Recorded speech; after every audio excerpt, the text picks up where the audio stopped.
Is silver dead? Right? Is this it? Did we fall off the cliff, never to be heard from again, or will it come back? What do you think about that, Chris? That I can answer. It will come back. It has to run. There was a craze in the silver market in March and April of this year, and then it fell off a cliff. I thought, who better to talk to about this than someone who's on the front line, someone who has their finger on the pulse of retail silver investor demand, the one and only world famous Coin Shop Chris. Chris, welcome to Ron's Basement. Ron, it's always good to be back in the basement. Well, thank you, sir. We're glad you're here. We're going to talk about a lot today. What happened and will it change? But just tell me, I mean, back in March when that banking crisis hit, Chris, it was like demand for silver. Did it literally go through the roof? Yes, it did, Ron. We had a lot of big players come in. We had people from sports teams, professional sports teams. That's all I will say at this point. Coming in and getting a lot of silver and gold, mostly silver. Then, that wiped us out. The inventory came less and less and less.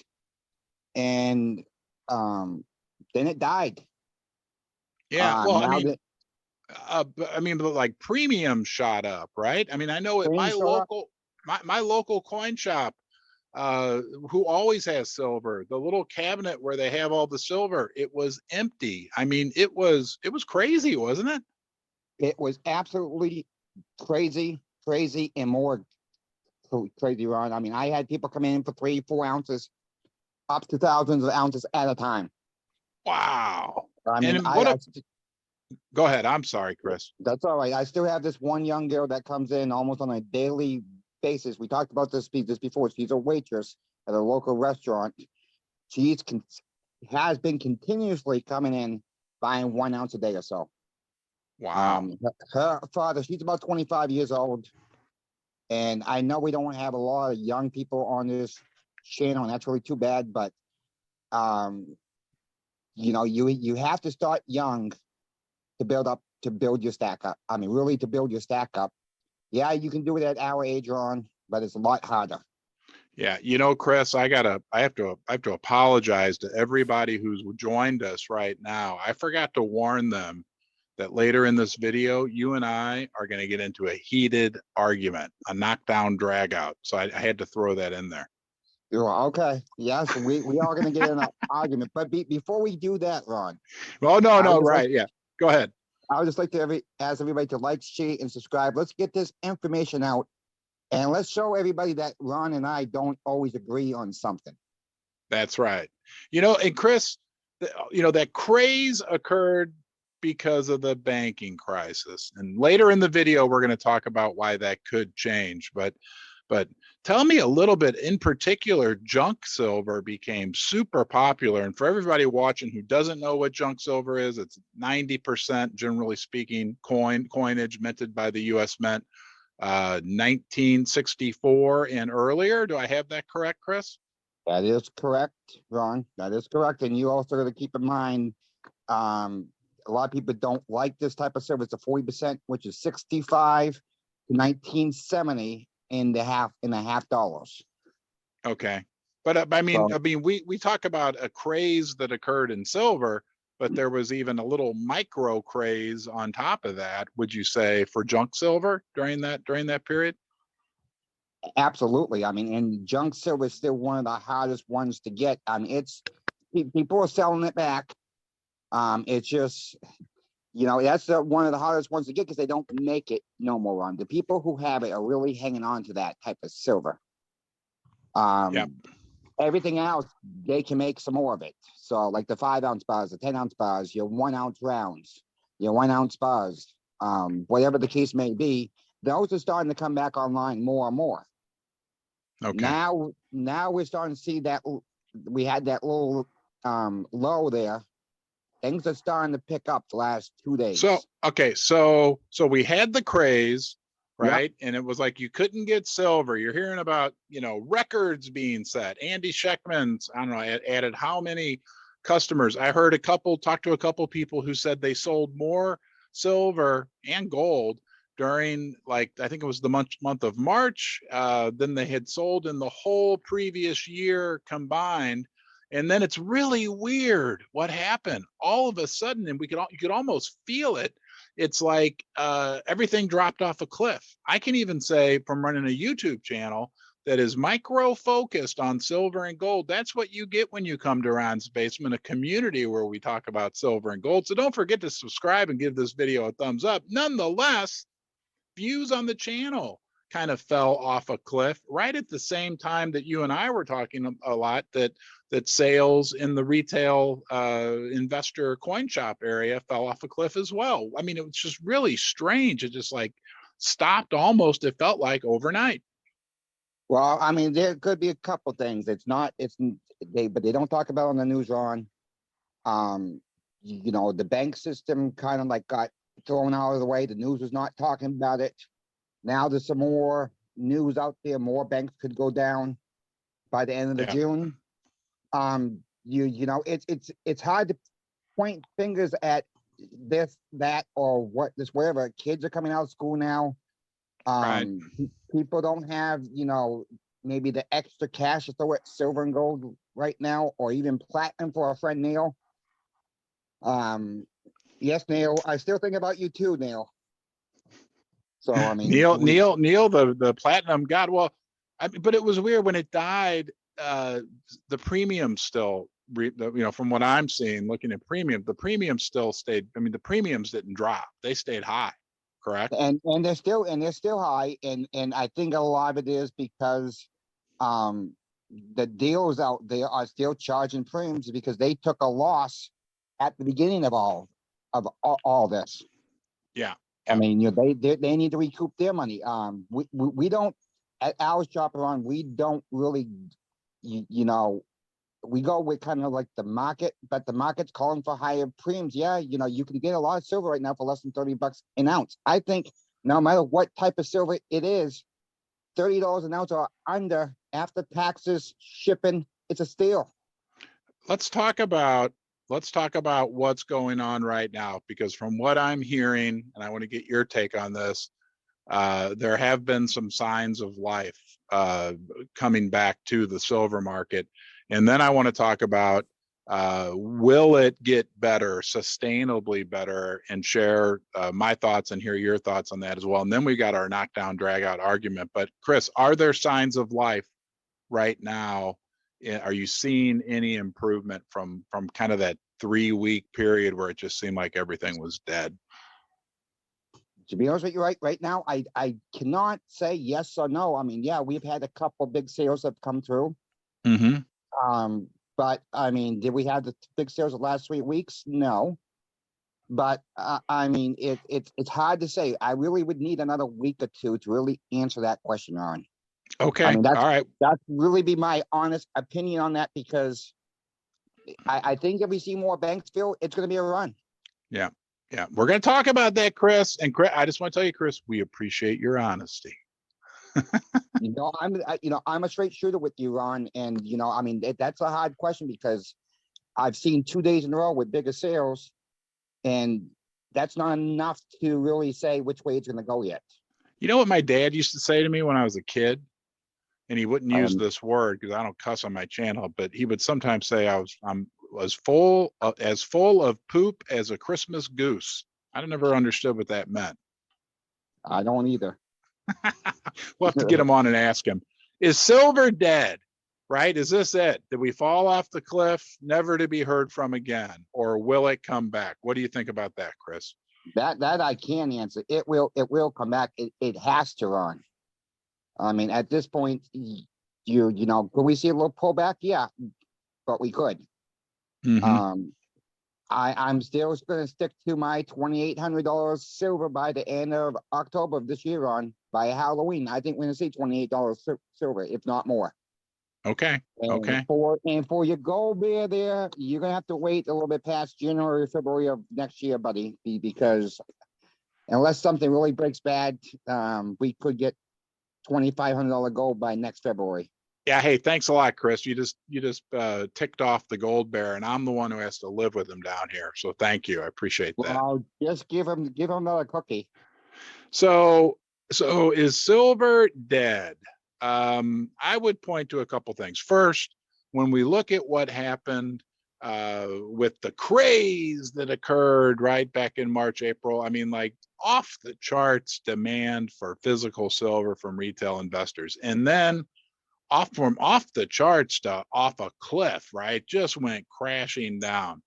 I mean, so many things that happen in this world can be likened back to nature. It's like not a nature, but even like think about a basketball, right? If it gets thrown real high in the air, it's going to turn around and come crashing back down, but then it's going to bounce back. And I do believe that we're going to see a bounce in demand at minimum for silver, and eventually that bleeds through into the price. But the other big key thing that I think we need to remember, and you touched on this earlier, is the banking crisis is what ignited this craze that we had in retail silver demand. We are having major crisis occur on a much more frequent basis, and we could go on for the next 2 hours about the overall financial condition and the situation that exists both monetarily and fiscally in this country, and that it's just a matter of time before we have another crisis. And I mean, what are we experiencing every time there's any little crisis, right? And the banking crisis was, I would say, a mediocre size crisis, but there's much bigger crisis brewing under the surface. And when they come to I guess fruition, you can say the demand for silver, based on what we've seen in the past, could skyrocket again, and even further beyond what we experienced. Any thoughts on that, Mr. Chris? Well, absolutely. I mean, I can't come on here and say it's gonna go one way or the other on. I just can't tell people it's gonna go one way or another. It's just my opinion. Yeah. I see it going up from here. Like I said, could we see a small pullback? Yeah. Could we go down $19? I don't think we can get that low on. Right. 22 maybe. We've already seen the 22 come to coming around. Right. So Right. well, and I'm talking about demand, right? Because that retail demand, maybe not right now. It's still, they're able to, COMEX and the LBMA are able to manage the price of silver, but at some point that physical demand from the market will overwhelm the paper electronic unicorn fart dust silver that's traded on the COMEX and the LBMA. And it's just a matter of time until another one of these crises pops up, and they are happening much more frequently and with greater severity. And I don't know how much longer the physical market can absorb. I think this last time back in April, March, the market was getting close to not being able to absorb it. That at some point, one of these crises or crises, if that's a word even, is going to overwhelm the physical market. Well, just look at the COMEX run. I mean, we're almost at all-time lows on the COMEX. I think the all-time lows were 22 million ounces left. We're seeing at about 29 million ounces there. Mm-hmm. That's what they say they have. Yep. So Yep. with that being said, you're right. We are close. It's going to take probably one more crisis, whatever that crisis is going to be, another bank crisis. And Right. I think I'm leaning towards a 75% chance we're going to see another banking crisis very soon on, and that will spike everything. And at that point, people are not going to be able to get their hands on. The sleepers have been out there, the ones who are waiting for a big pullback. I would really caution, cost average now, get some now, take your chances now. When you see a little bit of pullback, get a little bit more at a time. I think that's great advice, actually. I don't think that we're going to pull. We're not going to see 18 or 17. We might, right? We might, but I don't think we are but a way that a person could protect themselves if they do think that we're going to get lower prices. Dollar cost average. Start buying a little chunk every month, just in case we don't go back to $18 or $19 silver, and we do just march forward from here. You know, you want to you don't want to miss your opportunity to buy it under $30 an ounce. And you wanted to talk. My blood pressure seems to be going up, Chris, because I'm thinking about something you said before we went online that we didn't agree on. But if a person did want to start dollar cost averaging, you had an idea, didn't you? I Chris? did, Ron, you know, and I know, Ron, you hate this idea. I get that. But I love But you, but I hate the you, idea. you know, I mean, I understand, you know what, my idea is for everybody is, you know, I know credit cards are not a greatest thing, but when you see that 30% interest rate, people need to keep in mind that's not what they're getting charged month over month. That's year over year on the balance. So you take that 30% and you divide that by 12 months, and that is what you're actually paying out month over month.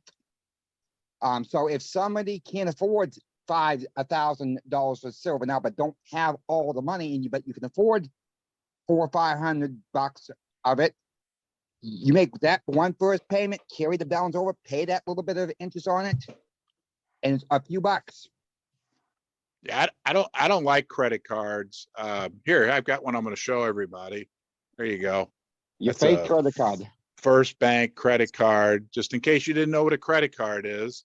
And you know, I was thinking, you know, I know who loves credit cards. This guy loves credit cards. So I'm gonna go ahead and I'm gonna put the credit card in there with Jerome. He can hang out with that for a while.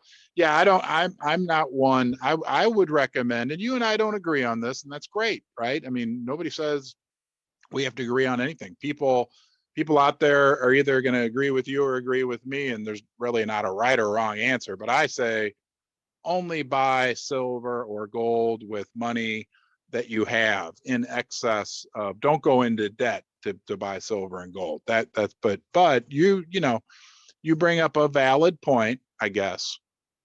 Well, let me ask you this, Ron. I'm going to ask you a question. Yeah. Let's say let's say you got a brand new credit card. Let's say you had $5,000 on it, and that credit card company is going to offer you 0% for 12 months. Plus, they're going to give you a $300 kickback if you spend $1,000 within 90 days. So you got 0% financing there now. I'm going to Vegas. You're going that would be a dumb move. That would be the double dumb move, right? Yeah, right. Go ahead. I'm sorry. But my question is, if you, I'm sure you could pay off $2,000 in a year if you dump $2,000 in silver gold just right now and pay that off in the course of the year. And guess what? You get paid 0% back. Right. So no, you're right. There are situations, offers that come from credit cards which can be attractive, no doubt about it. And you know, I think if a person wants to use their credit card to buy precious metals, like I've used my credit card to buy precious metals. I pay my credit cards off every month, the entire balance. But like you said, you know, what a person I think doesn't want to do is get in a situation where maybe they already have a lot of credit card debt or other debt, car debt, you know, whatever the case may be, where they're adding to their debt pile that they're not going to be able to pay off in a short period of time, and that they're adding to that debt pile to buy silver and gold. Because what I would advise is get your debt situation under control first. And I think that's what you're saying is, for a person, if their overall debt situation is under control, it's not the end of the world if you use a credit card to buy silver or gold. Or am I putting words into your mouth? Am I dominating the conversation? I'm sorry, Chris. That's what I'm trying to get at. And, you know, I just want people to realize what I'm trying to say here. If you can get silver right now, I'm really talking about rounds now, at $27.50 per round, and it's under $30, but you did that over the course of 4 months, paid it off, you're still going to be underneath $30 with the interest being charged on those rounds. Yeah. And if silver takes off to $35, $40 an ounce in the next few months here, you still saved yourself some money. Yeah, yeah, and I think that's the heart of what you're saying as well, Chris, is that you're looking at this from the perspective of gold and silver are going to do well over the coming 2 to 3 months. Don't miss your opportunity now to get it at these prices. Exactly. So if people feel silver and gold are going to take off, that may not be a bad plan to do it. If you feel that silver and gold are not going to take off, I wouldn't do it then. Right. And I you're mean, the best, Chris. I think we're okay. I think we're still friends. What do you think, buddy? Well, yeah, of course we're still friends. It was not a bad argument. It was really not an argument. It's just different viewpoints. Yeah. And you know, I mean, that's what I'm, yeah, I'm in love with the credit card debt now, but I'm okay with that just because I truly believe it's going to take off. And guess what? If I'm wrong, I'm wrong. Right. I'm not in credit card debt because I put my credit card in there with there's all kinds of stuff in there. A unicorn and a credit card. My credit card's in there with Jerome. Well, the unicorn's fake, the credit card's fake, and Jerome Powell's fake, right? Yeah, right. Exactly. Thank you, Coin Shop Chris. As always, on behalf of all the viewers, I want to say thank you. You're right. We're not selling anything to anyone. This is just pure, unfiltered truth from the heart from Coin Shop Chris. So we appreciate it. And we'll look forward to seeing you next time. And just one more quick point, Ron. I would just like to say it one more time. If you can get silver, I need $30 an ounce. It's a steal. I don't care where you buy it, what mint you buy it from, what company you buy it from. If you can afford to get 3 or 4 ounces extra a month, I would do it. Sounds good. We'll see you next time, Chris. Thank you. Thank you. Bye-bye.